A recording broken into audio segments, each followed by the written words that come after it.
East Fremantle and Subiaco ran onto the Sharks' home ground with a 1-1 win-loss ratio. But with the Sharks not having beaten Subiaco at home since round 13 2000, there was plenty of incentive for them to adopt an uncompromising approach to their round 4 clash. Bristow for Subiaco, puts it into the middle of the ground, chasing out after it Marnie, marks and plays on, he's away Marnie, he can run towards the top of the arc, he can go himself long towards an open goal square, and that's the first for the Lions. He's given it back to Subiaco. Subiaco's version of the curve. That's Retker looking for Hansen, went straight through his legs, picked up by Schofield. Eventually comes out for the Sharks again. McGough shovels it forward. Now it's with Henson. He'll kick towards left half forward. Ball bounces in front of Simons. Can get away from Parker. Simons has a shot. That would be some goal. Oh, that's a terrific effort. Wonderful goal. Long down the line, flying a group of players, no one there, but at the back, Lester Smith, he's got an open forward line in front of him, still going. Phelan tries to close him down, he'll get the kick away. It's just a matter of the bounce. It's spot on for the Sharks. Martin gets pushed out of it. McDougall wins the tap for East Fremantle. Here's a chance now for Nathan Phillips, the former Bulldog, steadies, and that is a steadier for Subiaco. Well, that has come at the right time. So they need to win the centre clearance from here. Both ruckmen got a hand on it. Here's McGough, though, hand passing into the path of Rory O'Brien. Gathers it. Hand passes now to Bayliss. Bayliss wanted his right foot. He found it easily enough in the end. Sets it up very high. Simons couldn't take the mark, but Henson, front and centre, took the crumbs brilliantly, and what a quick reply. So Halligan, playing his first game, a late replacement for Brad McDougall, goes to Bristow. Bristow from 45 metres. That is a stunning-looking kick. Oh, well done by Bristow. We'll go forward, Tropiano, the Sharks, inside the forward 50. Spilled out, though. This is Boyle. Gathered beautifully. Kicks around the body. Well worked there by Pete too. And another goal. A second now for Boyle.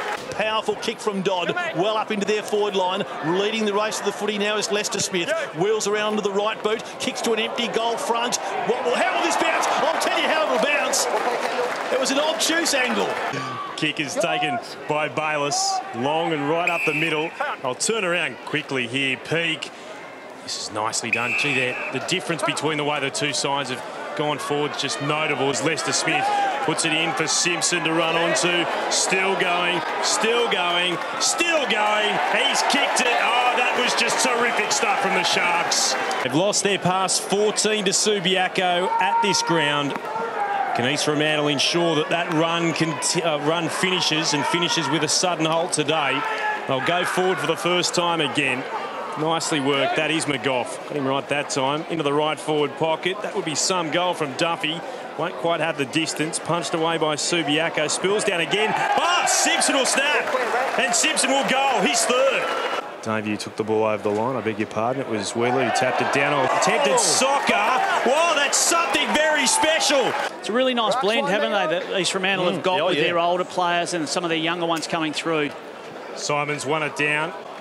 Now it comes to Kerr. Kerr from the right forward pocket. He kicks the goal for East Fremantle. Wheeler in ruck for Subiaco, wins the tap, but taps it down to his opposing ruckman in Simons, off the side of his boot. Almost found Boyle, who probably should have marked in the end. Chases the ball down, fires a hand pass up to Simpson. Oh, Simpson extricates himself from a situation that was very difficult. And then a wobbly old kick.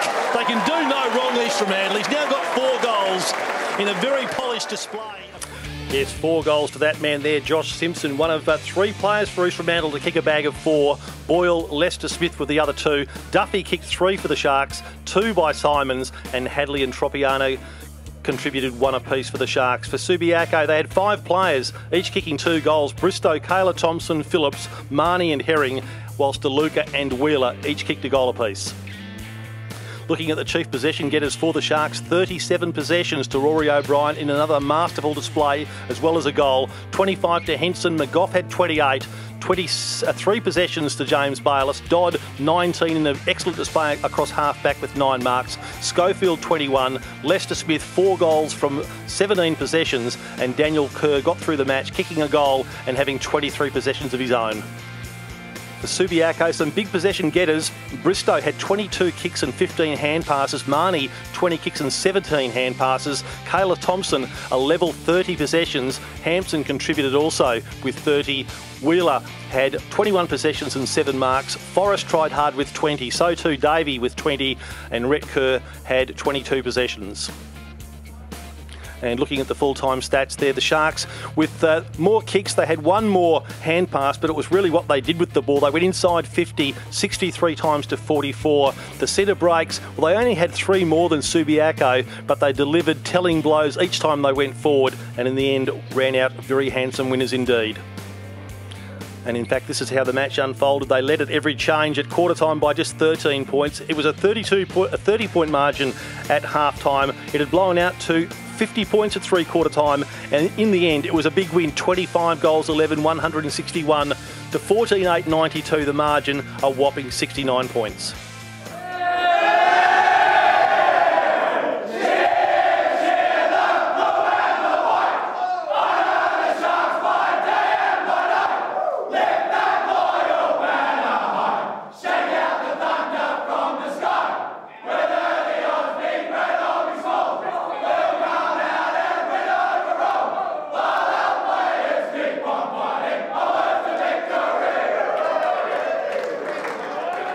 Games that you haven't won here in 13 years. Must be a bittersweet victory. Yeah, it's been a long time, but as I said pre-game, for quite a period there, Subi were a much better team than East Fremantle were, but in the last few years, been pretty similar, so we've had more of a chance, but still, it's taken a long time. And, I mean, your midfield was superb today. You took it really up to Subiacos, who have been really superb in the last couple of weeks. Yeah, I was happy with our midfield today. We've got a pretty good midfield, and then Daniel Kerr to be added to that group was a good bonus for us, and you know, we probably got a little bit lucky with Sinclair, who's a very good ruckman for Subi, not being available. But you had Fraser McDougall, and you also had Ryan Lester-Smith, who stepped up in that forward line when you guys needed it most as well. They did, yes. Young boys, and Fraser's really a key forward, but we've had also playing in the ruck. But yeah, we was very happy with how the whole group played today. And will you be seeing more of the younger players coming up this season and, you know, you blooding them, I guess? Whenever we get the opportunity, last week was pretty hard. We had 9 AFL boys, but whenever we get the opportunity, we're very keen to. Scotty Hancock was our third debutant in 3 games, so we're keen to. But they also have to earn it, and all the boys have earned it who've been promoted. And you play Perth next week. They're in top form at the moment. How are you going to go against them? It's tough out there on a Sunday, but they're going really well.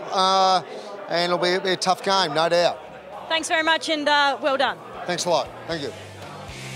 So big winners, East Fremantle by 69 points. At Fremantle Oval last night under lights, South Fremantle fell just 3 points shy of West Perth. It was the Falcons 13-8, 86 to South Fremantle 13-5, 83. A very tight one at Steel Blue Oval, and again the home side Swan Districts falling just 2 points short of Perth. The Demons 15-13, 103 to Swan Districts 14-17, 101.